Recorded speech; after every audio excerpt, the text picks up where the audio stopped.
So many tools are web-based now, and we can end up flicking between multiple tabs if we want to use them together. An alternative is to place browser windows alongside each other, but this can be fiddly and we end up accidentally closing them or maximising them. Vivaldi is a Chromium-based browser that allows you to display multiple web pages in panes. This is great if you're researching several sources simultaneously. It's especially helpful for web-based note-taking tools like Roam and Notion. In this example, I'm doing Marie Poulin's Notion Mastery course, which is actually set up as a Notion workspace.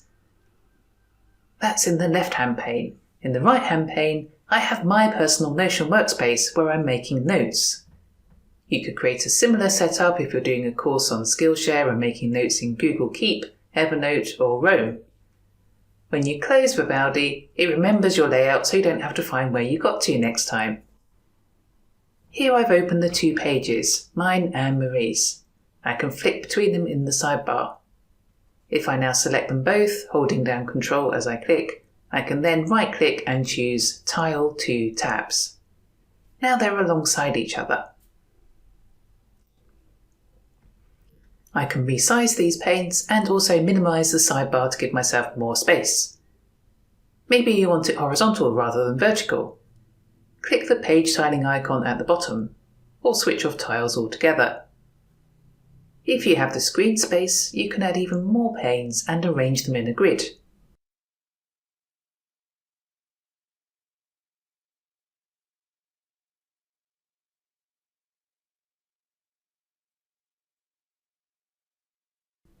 And then rearrange those panes in the tab sidebar. For something like this Pomodoro timer, you might want to keep it quite small.